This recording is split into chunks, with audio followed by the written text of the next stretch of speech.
Welcome back to Commercial Breaks with Miss Education. I'm Miss Education. Yay. All right. Before I get started, I just want to make this really clear. I know I've said this before. My intention was never to to do commercial breaks on a spiritual tip, right? This was about exposing the public school system for all of its deceptions and all the foolishness that goes on in our public schools. That was legit the intention, my intention. Clearly, God had something else in store for me. But I say this because,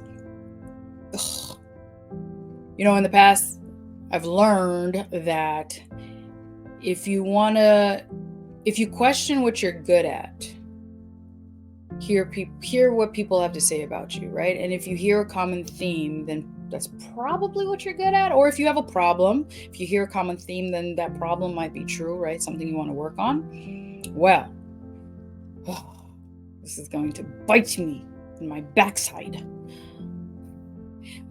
I had a coworker who watches this, who was like, she just, just made the comment like, maybe you should consider,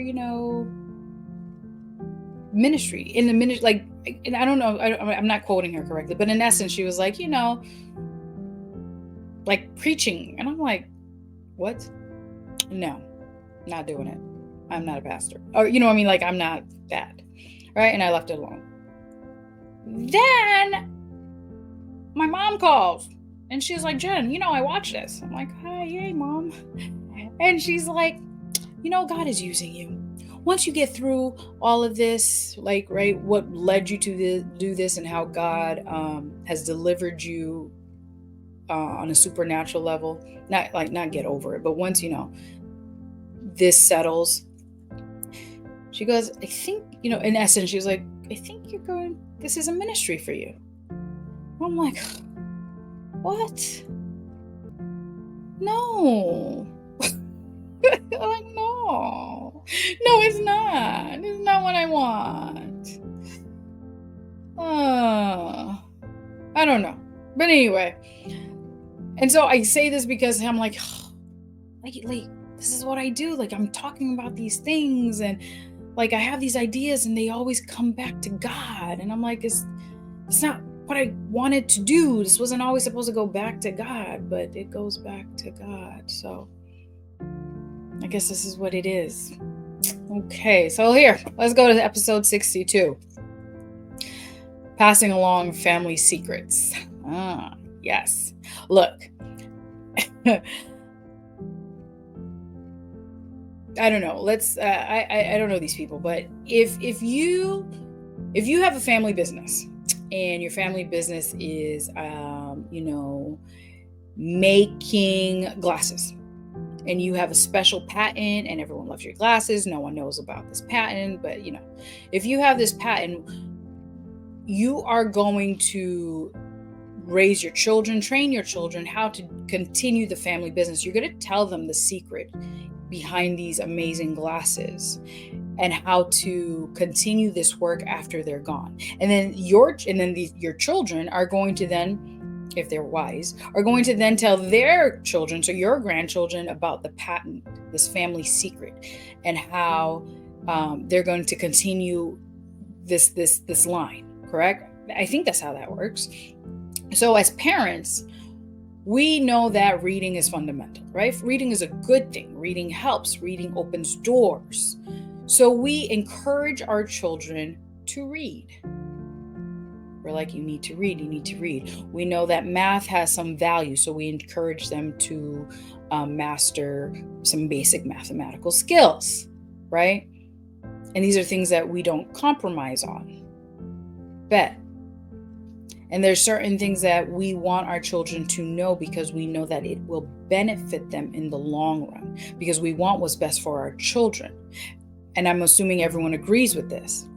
So then it dawned on me, I'm like, if we are so intentional, there's intentionality behind what we do with our children as far as teaching them how to read, how to write, how to be good individuals, right? And if we have a family patent, we teach them that so that they can continue on with this family legacy, because we know that it is a good thing, right? It will bring financial stability to the family. It will hopefully reduce stress. It's just a good thing, and we want to pass this on. So I asked myself, why don't we pass God on, right? And more specifically, right? Because if you're an atheist or you didn't grow up in the church or what have you, you can't pass on what you don't know. But my question is for us parents who were raised in the church, regardless of denomination, right? You were raised in the church. You believe in a God. I say a God because I realize not everyone believes in the same God. But you believe in something bigger than yourself. Then my question is, how much do you really believe? And is this entity that's bigger than yourself really a blessing to you or in your life? Because if it were so, would you not instill that in your children?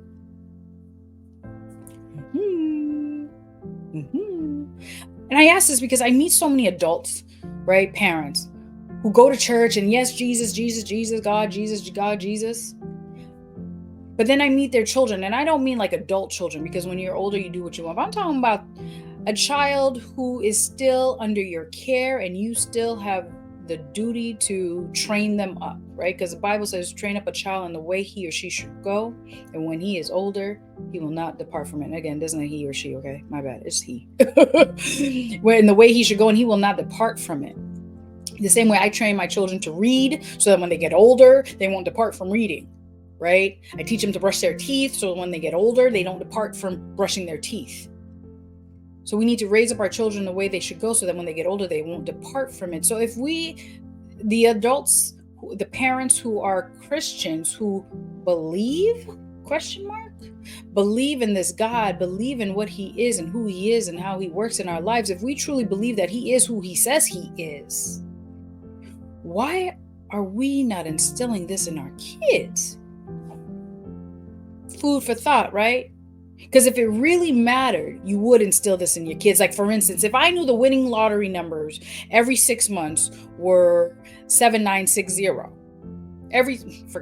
once a year, right? 7960 would win you $10 million every year. I knew this, right? What do you think I would do? I would play that number every year during that time. And I would train my children and teach them money management, how to do. And then when it's time, believe, I would like, listen, guys, 7960. This is when you play this number every year, right? Wouldn't we all do that? Right? If I knew that there was a book, one specific book that could answer most of your questions in life and give you guidance in life, wouldn't I, at a young age, read that book to you? And then when you're old enough to read, wouldn't I make sure that you were reading that book on your own? I don't know, guys. I don't know. For those of us who are Christians, if we truly believe this to be true, if we believe God to be who he says he is, then why are we failing our children? Why are we not giving our children the secret sauce? Do we not love them? Because when you love somebody, you do what's best for them. Do we not love our children? I mean, I actually think our society doesn't love our children, but that's society. But do the parents, do you love your child enough to gift this child the book of wisdom? To gift this child the God you serve? If you serve God. And I'm saying this because, listen, when I speak on this, is because I'm speaking to myself, right? My husband's phenomenal. Every morning and every night, my husband has worship with these boys. They read, they have a devotion. They read the Bible every night. And what I was doing was like, oh, I'm tired, I'm going to bed. And I took it for granted because I know he would do it, right? But ever since my awakening, I'm like, because again, right? Because I guess I'm hard. I'm not. I guess I am hard-headed, and once, I mean, I've always known there's a God, right? I was raised in that, but once God showed Himself to me, once I had my personal interaction with Him, I'm like, shoot, I'm gonna give this to my children. Okay, so now I'm intentional about being part of worship. I'm intentional about sharing this with my children because I am a living testimony that God is real. And I need my children to know that when they hit, in good times and in bad, God is there. There will be situations where where I can't help my children. My husband can't help the children. Money can't help the children. There's no one on earth who can help them. I need them to know that they are not alone, that God is real, God is there, God is a deliverer. And He will come down from heaven like thunder and spread the oceans open, okay? He will take them from wherever they are. There is no place that God can't reach my children. And I need them to know that. Because I'm encountering way too many people who are going through things right now, who are experiencing loneliness, who are experiencing the depths of this life, and who feel alone and who see no hope, who feel like there's nothing and no one who can get me out of this. And they're right. There is nothing, and there is no human that can get you out of this. But there is a God. And that secret sauce, I need to share with my children. And for you Christians out there, right? For those of us who claim to be Christians, if you truly believe that, then why are we not sharing this with our children? I interact with children. I interact with teenagers who still live at home, or are still under the preview, whatever the word is, of their parents who are Christians. And I'm talking to these kids and they're like, God who? God what? Nah, that ain't real. And I'm like, what? You're too young.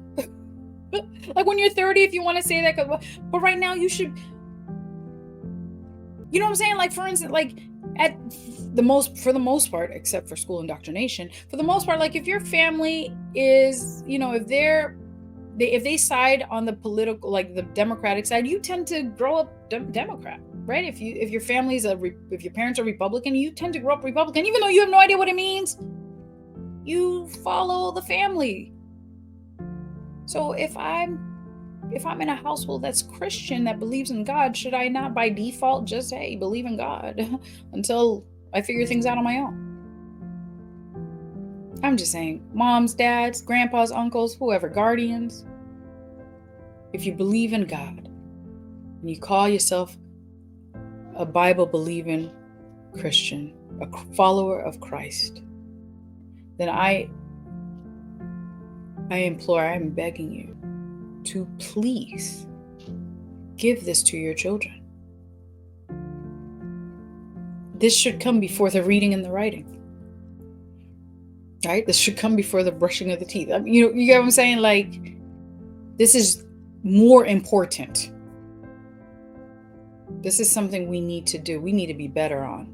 Because if not, your child, your baby, your loved one is, right? Capital is bold, highlighted, is going to find themselves in a situation where God is the only answer. And not to say that if your child knows about God, they're not going to find themselves in that situation. But here's the difference. When I find myself in a situation that I'm just like, oh, how am I going to get out of here? I sleep differently than so there's two of us. There's me and another one, right? My twin who doesn't believe in God. We both find ourselves in a situation. I sleep differently than my twin. I don't have a twin, but I sleep differently than my imaginary twin because I know who God is, and I know that all things work according to his plan, right? I know that God is in control. So I can rest assured. I can rest in the shadow of the Almighty. I'm good. Versus my twin who doesn't believe in God, who's going to stress. And stress, stress is a killer. Who's going to make moves that don't make sense, and then the moves might actually bring them into a deeper place of depression and place them in a bind. All I'm saying, as I'm at over my 15 minutes, okay? Pass God along. Give your children, if there's anything you give your children, give them God. Yeah. Again, well, I guess the thought that's going on in my head is like, Jen, this was supposed to be about education, but this is education, right? This is education. This is educating our children. So I'm still in my lane. Till next time, commercial breaks with miseducation. God is dope.